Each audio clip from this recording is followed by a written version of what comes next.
To truly answer this question in good faith, with only the interests of truth at heart, we must go back in time and analyze race appropriately. But before we even do that, we must first address something important. Is race even real? You may have seen quote-unquote scientists or various journalists and news articles claiming that race is merely a social construct. This is purely an effort by the modern white liberal to excuse that which makes them uncomfortable, and that is our differences. Before going forward, I must make this point due to how uncomfortable this topic seems to make the fragile, modern Western minds. Differences, in and of themselves, are not the same thing as superiorities or inferiorities. In the simplest of examples, my favorite color being red does not make me superior or inferior than someone whose favorite color may be blue. Potentially more intricate of an idea, me being better at math does not make me superior or inferior than someone who is better at language or art, because these things have no objective value, and neither do the differences between races. Those who pretend that we are all equal, not in value but in a literal sense, where there is supposedly zero uniqueness between us, possess the truly dangerous, regressive of ideologies.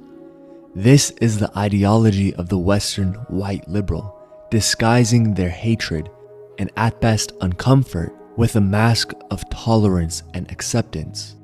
Race is real. It always has been and it always will be. What is it though, and where does it come from? Merriam-Webster defines race as any one of the groups that humans are often divided into based on physical traits regarded as common among people of shared ancestry. Historically, humans have been very immobile. We had no cars, no planes, crappy boats, no food abundance, no way to effectively store the food that we did have, and poor navigational tools. Combine all of that and you have very stable populations that hardly migrated, at least compared to today. When you have stable populations, you end up with stable gene pools and inbreeding. By inbreeding, I don't necessarily mean incest, but with a completely stable population, there is no gene flow and new genetic material is very rarely introduced into the population. Certain traits become common within the population, such as nose shape, hair type, skin color, etc. But it's not only just physical traits that are impacted by genetics, but also psychological. Behavior, mental processes, illness, and personality are all impacted as well. This is the time where I have to go back and reiterate the fact that differences are not the same as superiority or inferiority. We are all designed by nature to be efficient in the environment from which our ancestors lived, and therefore, we are all perfect in the eyes of nature. Nature designed us to flourish in our specific environments, and this is where our traits come from. Skin color is the most obvious difference between races, so we'll use this for our example. Over many generations, the body adapts to the intensity of the sun depending on where you live, darkening the skin and protecting those who need it from harmful UV rays. All of our traits are designed for survival, and this is why I say that we are all naturally perfect. The traits that aid survival the best within specific environments are the traits that become most common and reinforced through mating within stable populations. This is the concept of natural selection. Merriam-Webster defines culture as the customary beliefs, social norms, and material traits of a racial, religious, or social group. All populations have culture, and culture could be dependent on many things, such as race, religion, geography, government, history, etc. But every population has culture. Culture is similar to race in that isolated populations will have unique cultural traits and practices. The more isolated a population, the more unique its culture and race will be due to a lack of genetic and informational flow from outside populations.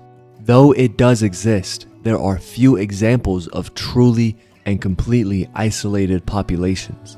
Populations that are close in proximity are more likely to be closely related genetically and culturally because of migration, and similarly, populations far in proximity are less likely to be related.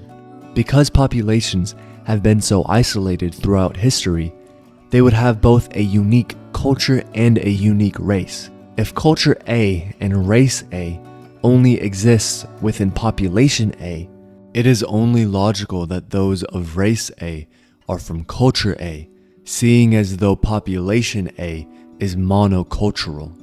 This is why race and culture are largely synonymous throughout history, and why race is often the physical representation of culture. If you know someone's specific race, you can pinpoint what population they are from, and from that, what culture their population practices.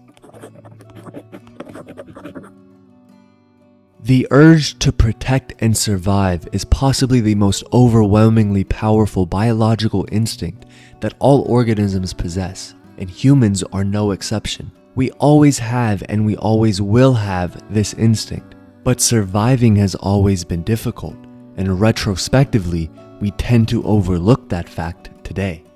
Throughout history, populations would seek expansion to increase the likelihood of their own survival. When populations expanded into previously isolated populations, they would encounter new races and cultures, and war or societal conflict would ensue. These wars back then were largely a result of cultural differences, but what resonated were the physical differences of the differing populations. The physical differences made them easily identifiable, and as I said, there truly was no difference between culture and race historically. Since the differences between racial characteristics between two populations is largely dependent on proximity, and since race and culture have always been synonymous, individuals with extreme racial differences also usually have extreme cultural differences.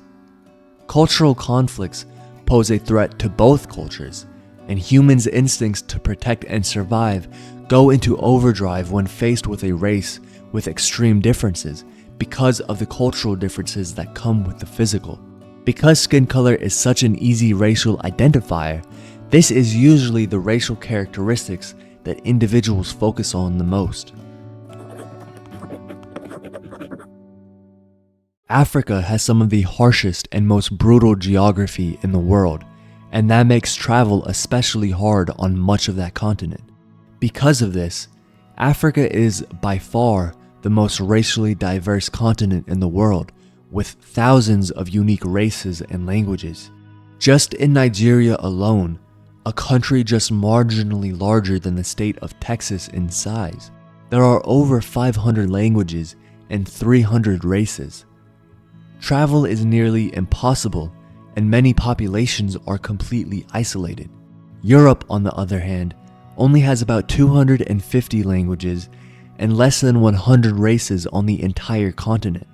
Because travel was so much more accessible to Europeans due to friendlier geography, there were far less isolated populations and far more gene flow and migration, leading to the combining of many cultures and races. The next area of this discussion that I want to move to is a concept that I will call macro and micro races, and I'll explain this through an American perspective. When you ask someone's race in America, you're expecting a skin color in response. Many Americans do not even know that skin color is only an identifier of race and not an actual race itself. This is what I would call a macro race. As I said earlier, though migration may have been limited in certain geographical locations, true isolation rarely existed. In addition, Because the surrounding populations usually dealt with similar environments, they naturally will have similar genetic and cultural traits. Even limited migration will create shared characteristics between two populations, two races, and two cultures. While these two populations are still uniquely their own race or micro-race, they can logically be lumped together into a macro-race by outsiders who would struggle to distinguish the difference in their physical and psychological characteristics. As technology and transportation developed, so did our perspective on the differences between people and races. Thousands of years ago, neighboring populations highlighted even the most minor of differences as extreme because they knew of no other races or peoples. The single greatest unifier throughout history has been efficient transportation because it widens the perspective of culture and race. Neighboring populations realize how similar they are compared to foreign populations, and they put aside their minor differences and adjust their prejudices against those who are typically farther away, as they now have larger differences and thus pose the larger threat. To finish off this video, I want to point out that until we are faced with a new race, one from a foreign planet, it appears that our perspectives have expanded as far as they can go. There are no more populations to discover, no more additional races or cultures to fear. Racism is innate due to our instinct to survive and protect, and until there is a singular race or culture on Earth, it will never leave us. Even if it were possible to rework our instinct to survive, would it even be a good thing to do so? Is this instinct not the very driver of human evolution? These are all interesting things to think about, and I encourage you to do so as honestly as you can. Thank you all for watching. Thank you all for thinking. This has been Thought Theory, and peace.